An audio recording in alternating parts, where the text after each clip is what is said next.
गांव में एक प्राचीन नदी बहती थी जिसका नाम था कालिनी।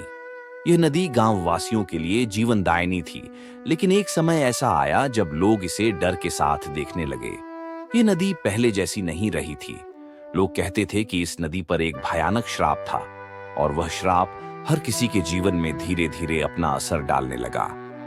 कहा जाता है कि एक समय में नदी के किनारे एक दरिद्र ब्राह्मण रहता था।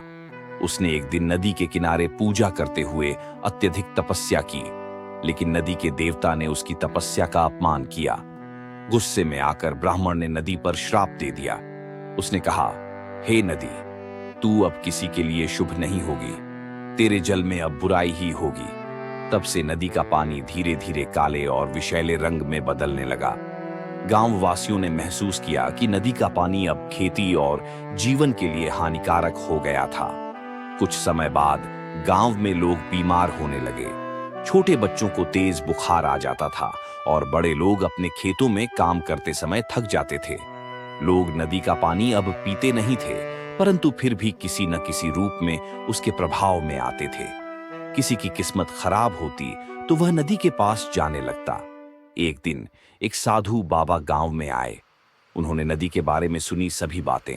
उन्होंने कहा, अगर इस नदी के शाप को समाप्त करना है तो हमें एक महान यज्ञ करना होगा, लेकिन यह यज्ञ सिर्फ एक महान समर्पण से ही हो सकता है। गांव वाले बाबा की बातों को मानकर यज्ञ की तैयारी करने लगे। हालांकि इसे पूरा करने में उन्हें कठिनाइयों का सामना करना पड़ा। यज्ञ के दिन बाबा ने नदी के किनारे हवन किया और सभी गांववासियों को एकजुट कर पूजा करने का आदेश दिया। जैसे ही यज्ञ पूर्ण हुआ, नदी का पानी धीरे धीरे साफ होने लगा। उसका काला रंग मिटने लगा और गांववासियों के चेहरे पर राहत की चमक आ गई। नदी ने अपने शाप को समाप्त कर दिया था। गांव में फिर से खुशहाली आ गई। नदी का पानी अब न केवल पीने योग्य था, बल्कि खेतों में भी उर्वरा शक्ति का संचार होने लगा। लोग अब नदी को एक आशीर्वाद समझते थे और हर साल उस दिन की पूजा करते थे जब श्राप को समा के आ गया था।